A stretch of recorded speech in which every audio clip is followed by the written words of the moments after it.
Hey everybody, Chris with Legendary Customs based out of La Crosse, Wisconsin. We are going to do a major catch up today. We have had some technical difficulties.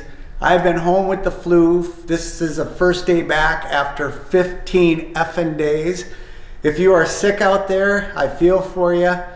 I'm still not 100%, but I'm here. So we need to do some major catch up. We had some technical difficulties with the speaker on our camera.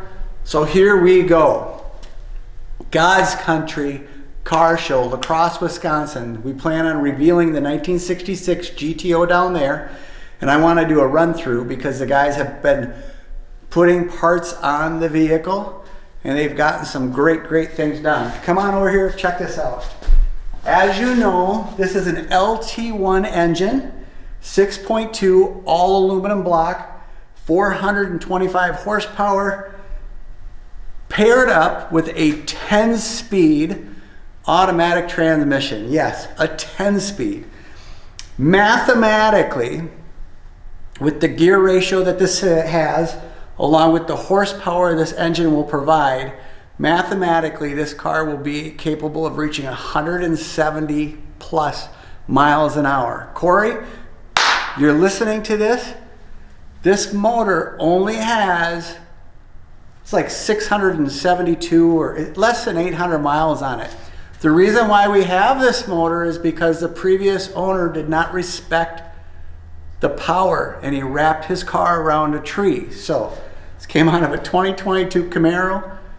It is going to be fast. It is going to be powerful. Respect the power. But anyway, the CVS system, air conditioner, belt tensioner, alternator, power steering, that is all in.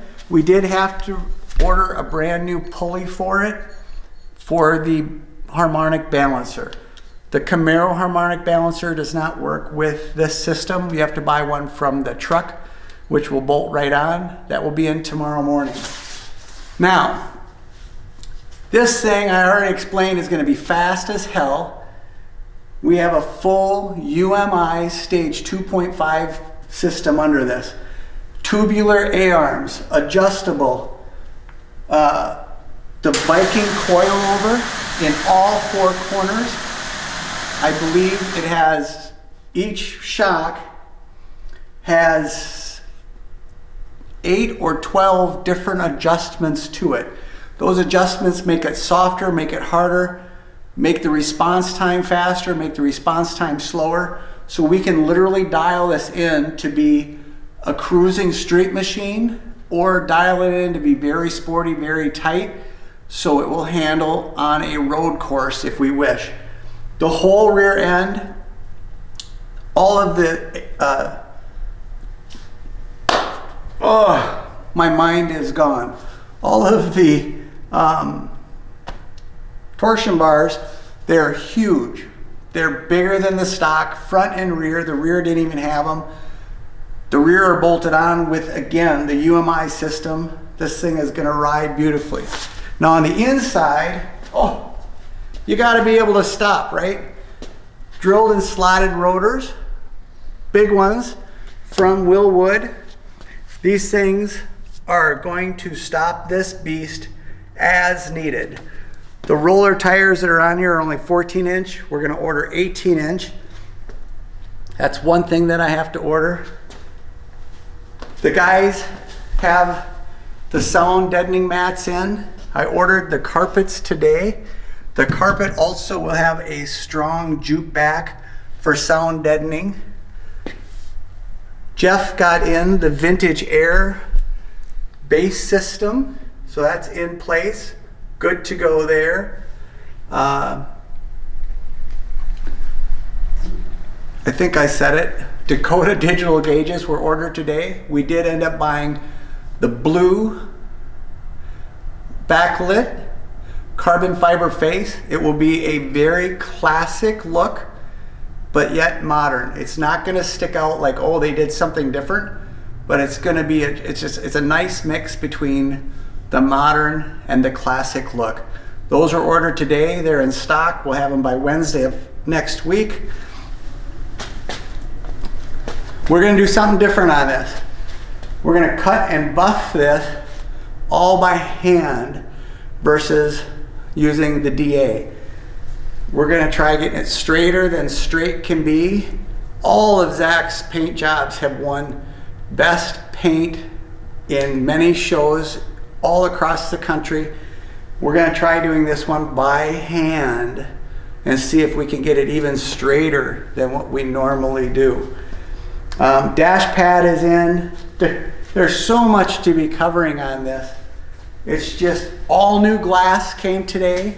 It's going to be gray tinted glass, brand new side glass, rear glass, front windshield. Everything is here. We ordered brand new seat cushions. The old ones, we were going to use them because they really, quite frankly, still had all the cushion that they needed. They were very comfortable. And then we started remembering the mouse nests that we pulled out of here. I know we got them cleaned, but mice get attracted to mice urine.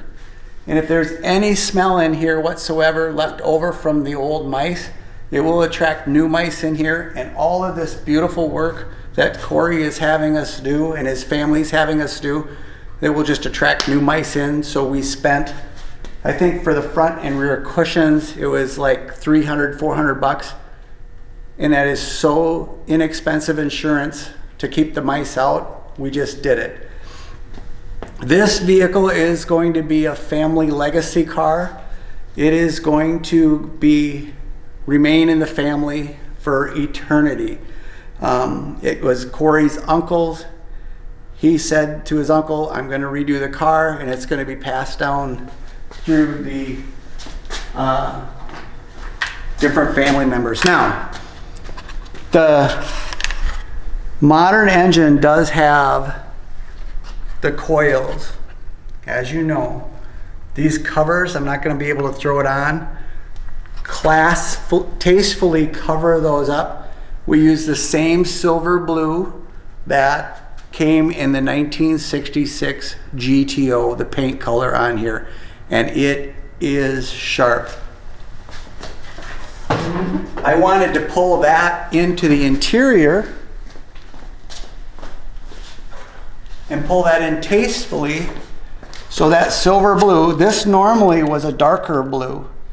So we put the silver blue that's going to be under the engine bay, we pulled it into the interior just with this little touch. Very tasteful, and I really, really like how it looks. I guess the long and the short is, like I said, we're on the assembly mode. We are 4 weeks away from the show. If you are watching this and want to see a truly amazing vehicle, our goal is to have it at the Lacrosse Center for God's Country, their car show that they do every spring. I think it's in March, second week of March. We also will have that 1981 Camaro with the 71 split bumper on it. That will be there. And we're looking at one other vehicle to have down there that we have to get confirmed. But we have so much work to do and a tight deadline to get there. But this thing is truly, truly turning out amazing. We're going to put on probably 2.5, 3-inch stainless steel exhaust on it. Haven't decided if we're going to go with Flowmaster or Borla. Both of them are going to give it a nice, deep, rich sound. This thing is just going to be a beautiful, beautiful car that Corey can set it up and drive it like an old granny car, squishy and cushy, or we can set it up that he can go slamming into the corners and flying out of the corners. But remember, no traction control, no nothing. You're gonna have raw power going to the wheels. We want to keep this baby on the road, not in the ditches. So anyway, I brought you up to date. The guys are working their tails off. We have so much more to do in 4 weeks, but I have confidence that we're going to get there. I have to order the car stereo tomorrow. We're going to put in a nice, beautiful sounding system. His original thought was just keep it simple. We're going to put in Bluetooth, hands-free phone calls, and we're going to probably do an Alpine or a Kenwood, some beautiful, beautiful speakers. So it sounds rich. Maybe even put in an amp, and maybe even put in a small bass speaker. We're going to do some stuff in the trunk. Nice junk in the trunk.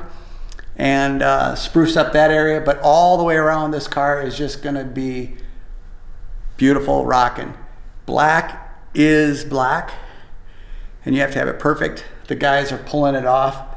I mean, just the firewall itself speaks volumes of where this thing's going, and the firewall is one of the places that you spend the least amount of time on, and it's beautiful. That's the only part that Zach has actually color sanded and buffed, but it's beautiful. I'm rambling because I'm excited about this car.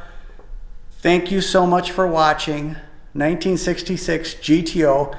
Help us with the name and come down to the La Crosse Center to see this beast. Vote for it. It will be one of those super cars that is going to be remembered by everybody. Anyway, we're out of here. Appreciate you watching. This car rocks.